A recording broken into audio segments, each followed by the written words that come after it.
Bueno, pues yo soy Miren Larrea, llego a Barcelona en el año 2004 o 2005, creo que más o menos por ahí, y llego a hacer una marioneta de hilo al taller de Pepe Otal.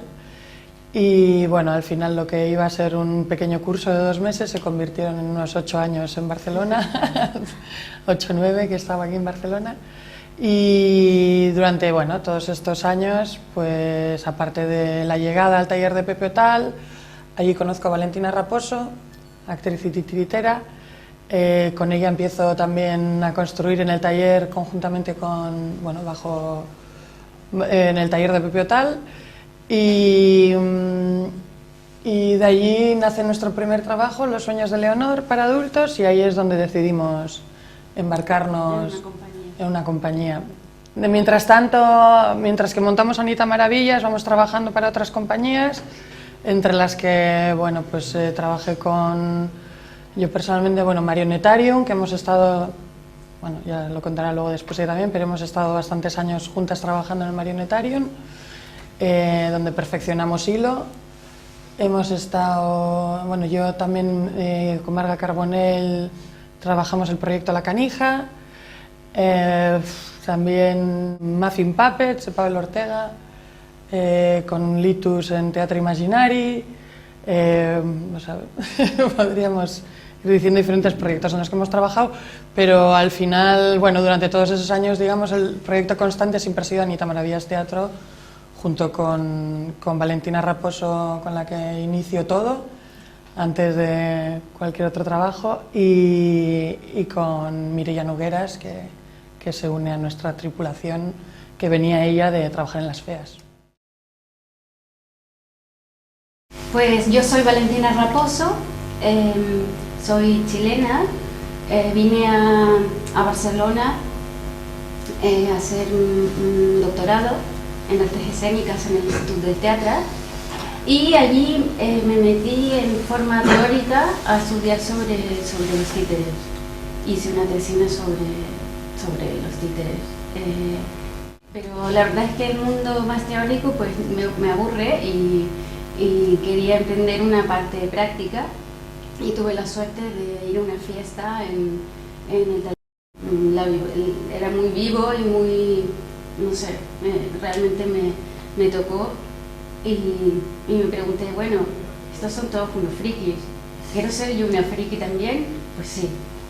Y entonces pues empecé a ir regularmente al taller, estuve unos 3 años allí construyendo, y allí conocí a Miren, justo en un momento en que tenía un proyecto entre manos, y pues comenzamos a trabajar juntas. Fue un barco en el que nos metimos, y como ha dicho, pues hemos continuado hasta ahora con 3 espectáculos a los que se ha unido Mireia Nogueras y Llama Gorría. Durante todo este tiempo también he trabajado en el Marionetarium, que allí tuve la oportunidad de tocar títeres y marionetas construidas por los mejores constructores europeos, y la oportunidad de hacer pases, 8 pases al día, lo cual te da una soltura a la hora de manipular y de ir probando cosas. No te puedes aburrir. Luego también, junto con Pepe Otal, trabajamos para la compañía Octubre Teatral, dirigida por Jaume Villanueva, en un espectáculo que se llamaba Con Belisa, que mezclaba actores y títeres, y con él también luego, junto con Anita Maravillas, hemos construido los títeres, y yo manipulando en La Vampira del Raval.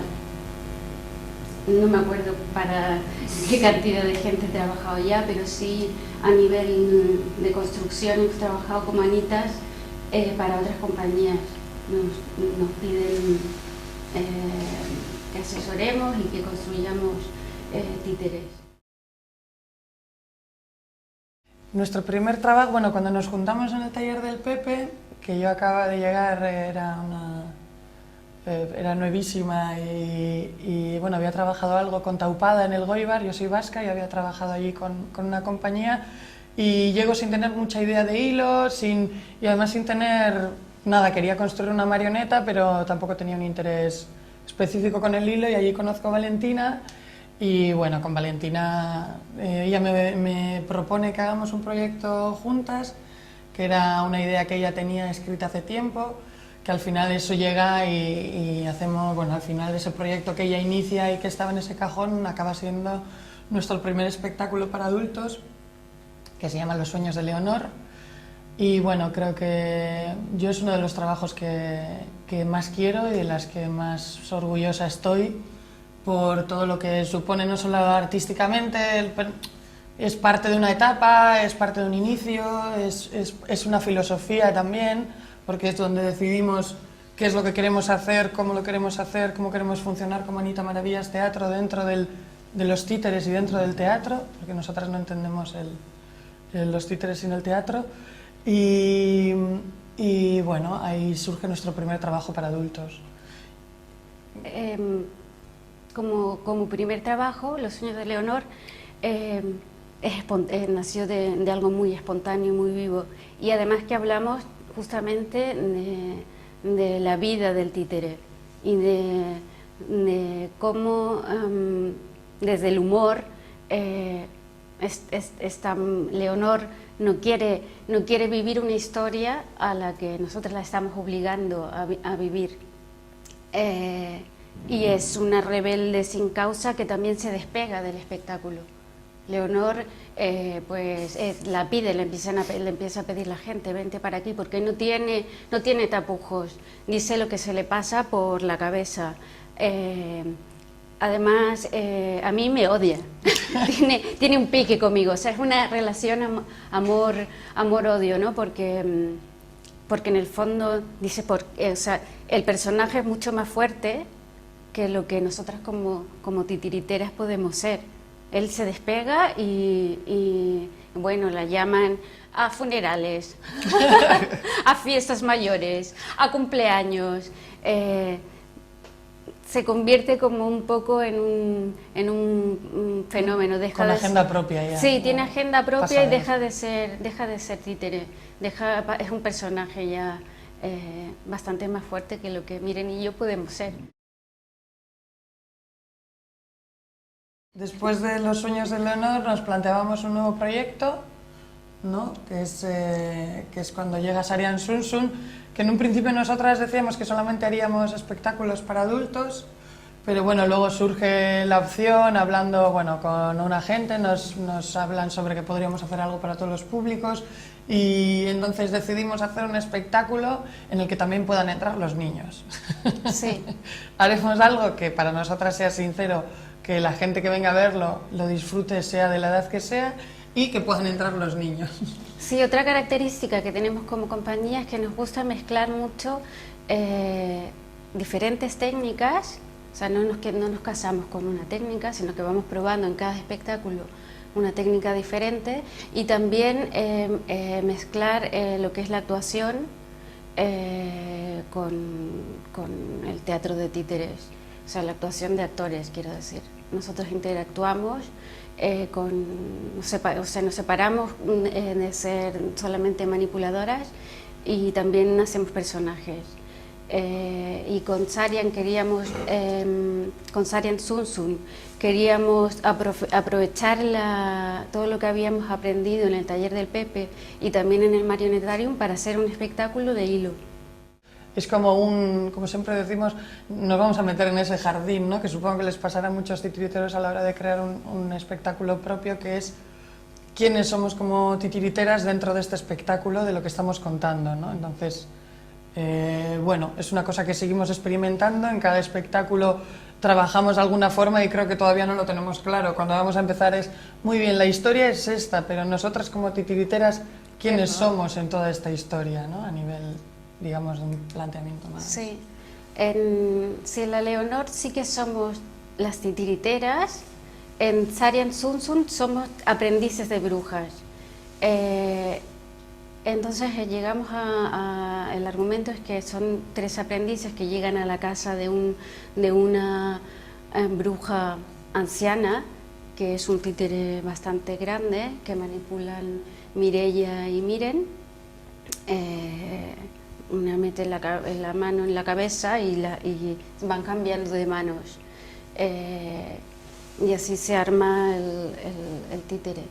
Y bueno, nos relacionamos manipulando a la vez que como personajes brujas. Y en el último espectáculo que estamos haciendo, que es Bluebeard, cambiamos de técnica completamente y estamos trabajando con unos títeres de tamaño humano que se adhieren al cuerpo del manipulador. También hay una historia como de teatro dentro del teatro que también nos gusta mucho. Entonces también somos la compañía que va a realizar este espectáculo, y lo primero que nos sucede es que se pierde el protagonista, que es un pájaro, el pájaro azul. El Bluebeard no está, y entonces es como salimos, cómo nos las arreglamos para contar la historia sin el protagonista. En cada uno de los espectáculos intentamos cambiar de técnica, intentamos cambiar de forma de hacer para no vernos como condicionadas por cómo hemos hecho el anterior trabajo, ¿no? Un poco. Sí, no, pero también es por un afán de investigación. El mundo del títere es tan grande, tan complejo, tan rico, que casarnos con una sola técnica no nos interesa. Nos gusta probar. Las sombras quizás son un poco lo que menos nos atrae. Hay que tener muy buen pulso. Sí, somos así. No, a ver, los espectáculos siempre, nunca se estrenan, pero no los cerramos. Como son nuestros, siempre vamos cambiando según lo que nos parece que se puede mejorar, pues... Sí, a medida que vas actuando y un día llega alguien y dice: he pensado que esta escena no llegamos donde queríamos llegar. ¿Qué os parece si lo cambiamos y metemos aquí esto? Porque yo creo que necesita un punto de humor justo en este momento. Pues intentamos y montamos esa escena de nuevo. Y bueno, hay mucha gente que, por ejemplo, desde el primer día de Los sueños de Leonor ahora ha evolucionado un poco también con las etapas de Anitas. Y creo que es el espectáculo que más hemos movido, pero porque nos gusta, porque está muy vivo. Y somos partidarias de que si queremos que un espectáculo esté vivo, que vaya evolucionando con nosotras. Entonces vamos cambiando, poniendo cosas, y bueno, ahí estamos. Y ahora ya nos metemos pronto en un proyecto nuevo en el que también pues cambiamos de técnica, cambiamos de historia, cambiamos de formato, cambiamos todo y vamos a por nuestro cuarto trabajo. Sí. Pero yo creo que hay ciertas constantes, o sea, mezclar títeres y actuación, ir trabajando distintas técnicas y el humor. El drama y el humor. Sí, el melodrama. Y luego existe otro punto que yo siempre, bueno, que ya que hablamos de Anita Maravillas, no tenemos o sea, hacemos creación colectiva, hasta el momento lo hemos hecho así, y eso trae a veces una frescura y una forma de hacer, digamos que muy Anitas, ¿no? Que marca un carácter, pero a la vez también está el otro lado de que a veces somos bastante caóticas, tardamos yo creo que mucho en los procesos, que a veces una misma virtud puede ser el mismo defecto de la compañía o del proyecto. Entonces, bueno, una vez que asumes eso, que eso puede ser así y que lo mismo que tiene tan maravilloso esa frescura que a veces te puede apuntar a alguien, pues también están, yo qué sé, puedes tener tus errores de dramaturgia, porque bueno, en el mundo titiretil pues ya sabemos lo que es, que hacerlo todo, ¿no? Y al final no puedes. Yo soy de las que pienso que cuando lo haces todo algo cojea y bueno, y bienvenido sea, porque ahí es donde trabajaremos, ¿no? No somos dramaturgas, pero lo hacemos, todas las historias han sido propias, no hemos hecho ninguna adaptación, siempre han sido una creación propia. Asumimos que puedan tener puntos, digamos, que no llegamos del todo.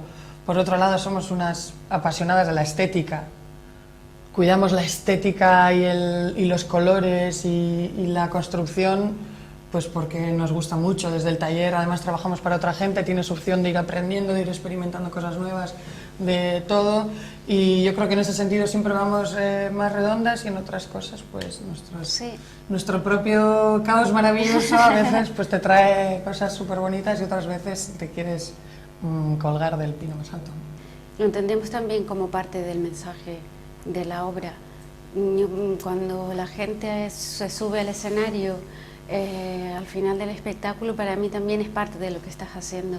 Y cuando los ven de cerca o se te acerca un niño a decir hola, qué bien hecho está, ¿no? También es parte del espectáculo, esa parte. Cuando hemos recibido encargos de otras compañías, usualmente o muchas veces han visto la película Strings, y se piensan los directores que los títeres pues pueden hacer cualquier cosa o de cualquier manera, y entonces lo primero es decir, a ver, paremos un poco, qué es lo que tienes en mente, y luego aclarar qué es lo que un títere puede dar y qué cosas no puede dar, y qué técnica se acerca más a lo que se necesita. En ese sentido, en general te escuchan porque, bueno, sabes más, ¿no? Y puedes guiar un poco a los directores que se nos han acercado. En el caso de La vampira del Raval, por ejemplo, Jaume Villanueva, cuando nos entregó el proyecto, tenía en mente hacerlo todo con marionetas. Era un texto bastante grueso y duro para hacer con marionetas. Y al final pues él mismo fue decantando la idea hasta que se quedó con los niños, que son las víctimas de la vampira. Sí, que está muy bien elegido además, sí, ¿no? La marioneta tiene en esa historia ya la marioneta sí tiene una razón de existir, porque son esos niños, las víctimas. Sí, y yo creo que fue un gran acierto, porque si bien todo está montado como el espectáculo como una comedia, el punto trágico eran justamente los títeres, y eso pues le da un nivel poético al espectáculo muy grande.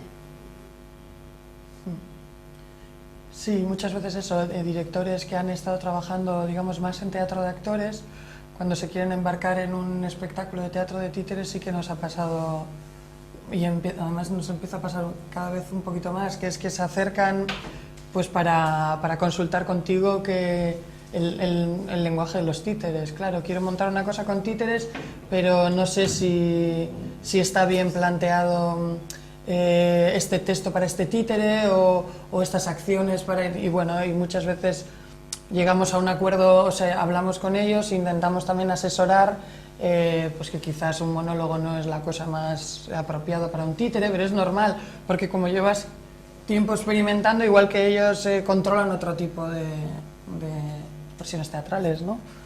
Y bueno, nos ha pasado. Y luego siempre, bueno, acabamos haciendo la construcción o participando de alguna forma. Pepe Otal. Pepe Otal, el taller, y Pepe Otal como persona, bueno, yo cuando llego a Barcelona no tenía muy claro, sabía que quería hacer un curso de construcción, pero no tenía muy claro ni dónde ir, y llegar al taller de Pepe no significó solo una cuestión de trabajo, digamos, de taller o plástico o teatral, supuso muchas cosas para mí y para, yo creo que muchos de los que hemos pasado y los que estuvimos en aquella época, ¿no? Y era primero conocer a Pepe Otal, y ya dejándolo de su parte artística a un lado, ya como persona era un maestro a todos los niveles. Y bueno, luego la generosidad que tenía a la hora de de que tú llegabas al taller, estabas un poco perdida, no sabías qué hacer y él te decía, ven aquí los viernes y los sábados, a partir de las 12 trabajamos, comemos y bueno, y se creó una especie de familia, éramos una familia y que compartíamos también vida, iba todo un poco todo junto. Sí, yo creo que una de las características más importantes del taller es justamente que es un lugar de encuentro entre gente muy diversa y Pepe lo que transmitía es acción, haz lo que tienes que hacer. Quizás a nivel de construcción no era tan detallista, le tenías que ir detrás, Pepe, ¿cómo? Pero ¿eso está seguro que vacío? Y él te iba diciendo, ¿no? Pero un poco le tenías que ir persiguiendo. Luego siempre estaba observando, pero lo más importante es esta capacidad de hacer creer a la gente de que sí se pueden hacer cosas y que en el fondo da igual que a lo mejor no tengas todos los recursos para poder hacerlo, no es una excusa, porque se puede. Y él, bueno, era el testimonio viviente de eso y el taller mismo también. Siempre lo comentamos, el taller del Pepe es un puerto. Un día hay allí un velero, otros días hay un barco de pescadores y ese es el carácter que tiene. Y puedes juntar pues a la gente del crucero con los pescadores del barco y entonces pues esa mezcla es súper explosiva.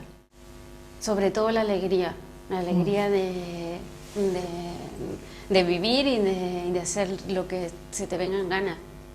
Sí, era eso, se puede hacer todo lo que tú quieras. Con Pepe era, hazlo, solo tienes que hacerlo, hazlo. Y entonces yo siempre digo que los maestros, ¿no? Les ponen el nombre, digamos, sus alumnos. Y creo que Pepe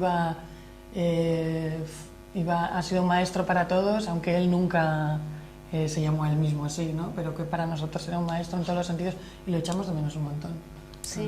Lo echamos mucho de menos y está muy presente. Además nosotras eso, vivimos como la última etapa, digamos, pues desde el 2005 hasta... ¿Qué año murió Pepe? No sé. Soy malísima. No, yo no cuento tampoco. Sí. En el 7, pues eso, estuvimos aquellos últimos años y bueno, y fue genial, es como haber tenido ese privilegio, ¿no? De haberle conocido, en el fondo. Sí, cuando vino a ver Los sueños de Leonor, se estuvo llorando 2 horas. Yo al principio creía que era broma, me estás tomando el pelo, le decía, y él venga a llorar, y venga, y se tomaba otra cerveza. Y decía, ¿qué habéis hecho? Y lloraba. Y bueno, no sé, realmente tuvimos la fortuna de vivir su generosidad. Sí, porque nosotras, para montar Los sueños de Leonor, no teníamos nada. Nunca hemos tenido nada. Nunca hemos tenido nada, solo nuestro tiempo de dedicación. No tenemos ni subvenciones, ni tal, ni lo otro. Ni herencias. Entonces llega un momento que estás montando y tienes que echarle a veces un poquito de morro y Pepe, es que estamos... Y Pepe aguantaba, ahí es donde decíamos lo del corazón de abuelita, o sea... Llegábamos y podía aguantar nuestros ensayos de 3 horas a grito pelado de una niña que era Leonor, que hacíamos unos gritos y unos ensayos y todo nació de la impro, mientras que él echaba la siesta y nunca se quejó. Nunca. Creo que estaba deseando que acabáramos y que no sé si lloró el día del estreno porque ya iba a poder dormir tranquilo. Porque íbamos a ensayar allí y no podía dormir. Pero en ese sentido te digo que todo era un sí, todo era sí. Todo, Pepe, ¿podríamos? Sí. Pepe, ¿podríamos? Sí. Y bueno. Y además que también rulaba mogollón de gente diversa, bueno, es ese carácter que yo creo que aún se conserva, ¿no? Que pasa por allí alguno, te dice 4 cosas, miras y va sumando. Es bastante interactivo, vamos, que el que está dormido allí no aprende nada. Si estás despierto es cuando aprendes. Cuando Pepe murió ya, nosotras justo empezábamos con un proyecto nuevo, habíamos montado ya un taller en Badalona, entonces justo fue como un pequeño despegar, ¿no? De haber estado trabajando en su taller y gracias a ese espacio pues nacieron cosas, pero que conseguimos un espacio en Badalona, que luego más tarde movimos el taller a La Colonia. Entonces nos pilló justo en un momento de despegue que pues Pepe murió y nosotras pues sí, vamos al taller y creo que es una cosa, un espacio fundamental, pero nosotras ya nos pilló un poquito volando del espacio. Y es más, siempre que alguien nos escribe o porque ha visto los vídeos de construcción o porque ha visto lo que sea, siempre le mandamos en la dirección del taller, porque creo que para una llegada y un situarse en el mundo de marionetas es un lugar fundamental. Pues en el Marionetarium yo llego a través de Ana Sala, que ya trabajaba allí, me informó que empezaban los cursos de manipulación. Yo al principio no veía muy claro si quería entrar demasiado por el hilo y todo eso, pero porque me parecía muy complicado, sinceramente. O sea, era como yo no soy capaz de hacer eso, o sea, no soy capaz. Aunque estaba construyendo una, no sé si quería. Y con Ana me insistió muchísimo que fuera, que aprovechara, porque realmente tener unos cursos de manipulación en el que tú puedas llegar y te ayudan a perfeccionar el oficio, a mejorar tu técnica de hilo, y quien quiere en serio y dándole dedicación lo puede conseguir, porque todo se puede. Y llegamos allí y bueno, y allí nos empiezan a pasar el material, empezamos a trabajar con las marionetas de hilo y después de la formación pues tuve la suerte de que bueno, pues Pilar y Ferran me invitan a que trabaje con ellos y no sé, nos hemos quedado bastantes años, hemos estado. Sí, yo no me acuerdo cuántos años, ya 6, 7, sí, no ya los hemos cuento. estado muchos años. No los cuento. El Marionetarium sobre todo es aparte de que tienes la oportunidad de ver esos títeres, de tocarlos, de aprender a manipularlos, y de eso aprendes mucho, también es un training muy fuerte. O sea, en verano 8 pases al día, que acabas, bueno, con algunas lesiones, porque tienes que estar fuerte, ¿no? Sí, porque a Herta le gustaban las marionetas grandes. Sí, además se ve que ponía las manos así. Y pesaban, ¿no? No, pesan, bueno, pesan lo suyo, no sé cuánto, pero lo bueno es que luego, siente. bueno, dentro del taller, al hacer unas especies de, bueno, adaptaciones, cambios, también le han quitado piezas igual que pesaban un montón, sí, pero aún así. para aguantar el día a día, pero tienes la oportunidad de, como es un training diario, de ir probando hasta el cansancio. Incluso si te aburres, puedes seguir probando porque estás allí todo el día. Y eso en realidad hace oficio. Siempre estás inventando, probando. ¿Cómo has hecho eso? La información se traspasa también entre los compañeros, ¿no? Mira, he conseguido ese movimiento pues cogiendo el peso y trasladándolo hacia allí, y lo pruebas y de pronto te sale y ya lo puedes seguir repitiendo. Ya cuando lo puedes seguir repitiendo, pues es que lo sabes hacer. Y como cosa curiosa, porque no pasa siempre, el hilo tiene una distancia entre el manipulador y el títere, que no es fácil de sortear. Pero yo alguna vez manipulando al broquil, tuve la sensación de meterme a través de realmente que te puedes trasladar a través de los hilos y llegar a la marioneta, y de allí pues proyectarte. Y esa sensación es muy bonita cuando realmente puedes, más allá de solo moverlas, que ya es un trabajo, pues transmitir emociones y transmitir al público. Claro, Cuando consigues tantos eso, pases cuando consigues eso es que, bueno, pues lo has conseguido. Y eso en el Marionetarium es eso, un training. Bueno, para mí. Sí, no, totalmente.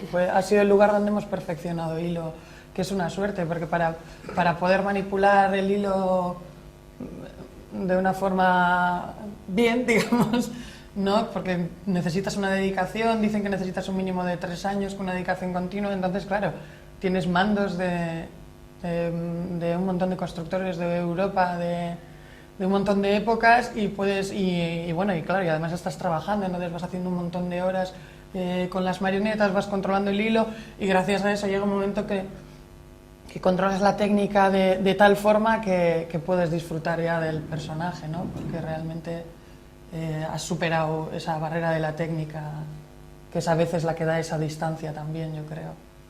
Y luego también mirando los mandos, mirando en la construcción, bueno, hay cosas que no se pueden reproducir porque tenían algunos de ellos, algunos de los constructores, pues supongo que eran 4 o 5 construyendo unas marionetas porque hay piezas que tienen mecanismos pequeñísimos como de reloj, cosas que no puedes reproducir, pero sí hay, en cambio hay otros que aprendes de mandos y además son conversaciones entre pase y pase, ¿no? Oye, mira cómo está hecho, bueno, es todo un mundo, ¿no? Que vas aprendiendo y compartiendo y mirando cómo están hechos y, bueno, somos unos frikis. Súper aburridos. Puedes estar hablando de hilos ahora. Sí, de hilos, del mando. Bueno, se prueban cosas también en el marionetarium, con imanes, con cómo hay que enrollar, o sea, poner el hilo para que se quede firme. Bueno, aprendes mucho. Yo al principio empecé con mesa y para mí es como el más instintivo. Es como una cuestión muy instintiva que te lleva como al objeto directamente, ¿no? Para poder trabajar desde las improvisaciones, que es desde donde a nosotros nos gusta trabajar un poco. El hilo a mí es mucho más técnico y entonces también la creación en hilo tienes que tener mucho más claro lo que vas a contar antes de empezar con la construcción, de empezar con los ensayos, de empezar con todo. En cambio, pues la mesa, las cosas menos rígidas, digamos, pues te dan esa opción de poder llevar una creación, en nuestro caso por lo menos, como mucho más sobre la marcha, ¿no? De poder ir cambiando y tal. Pero al final nosotras nos hemos encontrado muy cómodas en todos los campos. Creo que tenemos pendiente hacer un supercurso de guante, que quien nos quiera enseñar, aquí estamos. Pero nos hemos encontrado muy a gusto, tanto en el hilo, tanto en la mesa, luego inventando cosas nuevas de títeres grandes que se nos acoplan al cuerpo y poder trabajar de una forma más corporal. Y con todo muy a gusto, la verdad, muy a gusto. Sí, a ver, en cuanto a técnicas, no sé si tiene un nombre, pero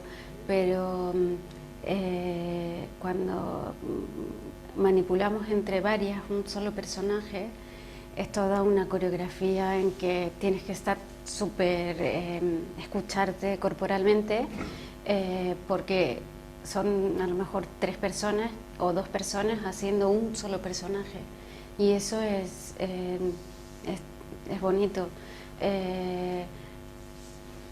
Mireia y Miren en Bluebeard manipulan unos títeres acoplados al cuerpo y exige pues un movimiento del titiritero también para que el títere se mueva. Es como cuando los niños se suben aquí en los pies sobre los adultos y bailas, pues es un poco también esa sensación.